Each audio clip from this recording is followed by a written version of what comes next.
A Rádio Gentileza apresenta a aula de História com a professora Fátima Marques. Olá, jovem, tudo bem? Essa é a nossa terceira atividade. Ouça atentamente as instruções, elas são importantes para a sua formação. Vamos aos objetivos da aula. O tema de hoje é o passado e o presente, a gripe espanhola e a Covid-19. Objetivos da aula. Primeiro, compreender o que foi a gripe espanhola. Segundo, identificar as características da gripe espanhola e da Covid-19.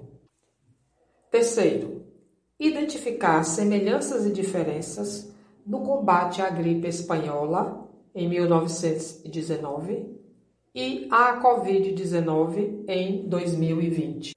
Quarto, autoconhecimento e autocuidado.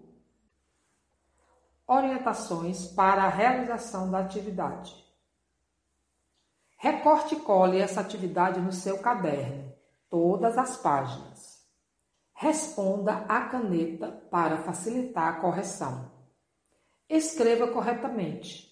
Observe a acentuação das palavras e a pontuação básica, início de parágrafo, ponto, vírgula e interrogação.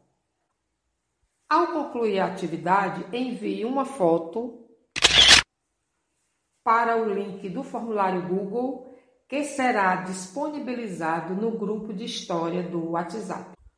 Se não puder enviar a tarefa devidamente respondida através do link, procure a coordenação pedagógica da escola. Lembre-se, jovem não é imune ao vírus. Existem jovens com coronavírus. Existem jovens internados com Covid-19.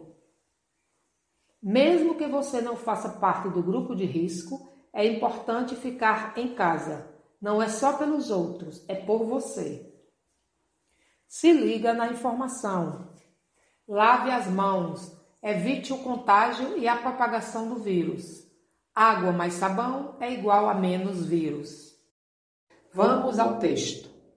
A gripe espanhola foi o nome que recebeu uma pandemia de vírus influenza que se espalhou pelo mundo entre 1918 e 1919. Os historiadores e especialistas da área da saúde até hoje não sabem o local exato onde esse novo tipo de gripe surgiu. O surto aproveitou-se da Primeira Guerra Mundial e espalhou-se rapidamente pelo mundo, causando a morte de cerca de 50 milhões de pessoas, embora algumas estatísticas falem em até 100 milhões de mortos. A doença chegou ao Brasil por volta de setembro de 1918, e espalhou-se por grandes centros, sobretudo por Salvador, São Paulo e Rio de Janeiro. A cidade de São Paulo, por exemplo, pode ter contado com até 350 mil pessoas infectadas. Personalidades importantes da época foram atingidas, como Rodrigues Alves, eleito presidente da República em 1918, mas que não assumiu porque faleceu. Origem do nome. A gripe espanhola recebeu esse nome porque foi um surto de vírus influenza que surgiu na Espanha, certo? É errado. Os historiadores sabem que a gripe espanhola não surgiu na Espanha, mas recebeu esse nome em razão da forte divulgação do problema na imprensa espanhola. Na época em que a doença se espalhou, o mundo passava pela Primeira Guerra Mundial e as grandes potências ocidentais estavam envolvidas no conflito havia anos. Por essa razão, a imprensa desses países sofria forte censura. Isso porque divulgar as notícias de que a gripe espanhola tinha afetado suas tropas poderia ser muito ruim para o moral dos soldados e poderia espalhar pânico na população. Assim, esses locais passaram a censurar as notícias relacionadas com a doença. Como a Espanha não estava envolvida com a guerra, não havia necessidade de censurar a imprensa e, assim, as notícias sobre a enfermidade espalharam-se a partir do que a imprensa espanhola noticiava. Foi por essa razão que a pandemia recebeu o nome de gripe espanhola. Onde surgiu a gripe espanhola? Infelizmente, os historiadores e os cientistas não possuem informações suficientes que lhes permitam apontar o local exato do surgimento dessa doença. Ainda assim, existem algumas teorias a respeito dos prováveis locais nos quais a gripe espanhola possa ter surgido: Estados Unidos, China e Reino Unido. A teoria mais aceita pelos estudiosos do assunto é de que a gripe espanhola teria surgido em campos de treinamento militar nos Estados Unidos. Isso porque os primeiros casos da doença também foram registrados lá.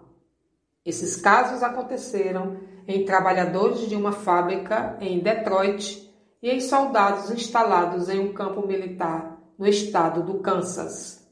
Os sintomas: aqueles que ficavam doentes apresentavam febre, dor no corpo, coriza, tosse, entre outros sintomas.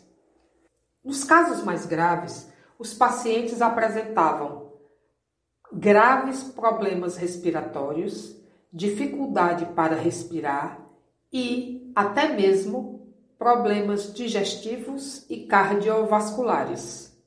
Foram registrados também pessoas que se recuperaram da doença, mas contraíram de novo com sintomas agravados. Os médicos procuravam tratar os pacientes da forma que fosse possível, mas o conhecimento médico na época ainda era muito limitado. Os médicos e cientistas do período não sabiam o que causava a doença, pois os microscópios não tinham capacidade de enxergar o vírus causador da gripe espanhola. Os microscópios conseguiam observar apenas bactérias, micro-organismos maiores que um vírus. Alguns locais não tomaram as medidas de prevenção necessárias para combater a gripe espanhola e o resultado foi catastrófico. Um caso muito conhecido é Filadélfia, cidade na costa leste dos Estados Unidos, que se recusou a seguir as indicações dos especialistas de evitar aglomerações. Nessa cidade, em setembro de 1918, um desfile dos soldados que estavam sendo enviados para a Primeira Guerra Mundial foi realizado e mobilizou cerca de 200.000 pessoas nas ruas. O resultado foi a disseminação da doença de maneira violenta e a morte de cerca de 16.000 pessoas em um período de aproximadamente 6 meses. Em mais de um ano de pandemia, estima-se que a gripe espanhola tenha causado a morte de cerca de 50 milhões de pessoas. A gripe espanhola no Brasil. Os historiadores acreditam que a gripe espanhola tenha chegado ao Brasil em setembro de 1918, portanto, durante a segunda onda da doença. A princípio, a imprensa brasileira não deu muita importância para o surto, mas à medida em que a doença foi se espalhando, os desdobramentos do problema ganharam repercussão. Tanto no Brasil como em outras partes do mundo, foi necessário improvisar leitos para atender a todos os que contraíam a gripe espanhola.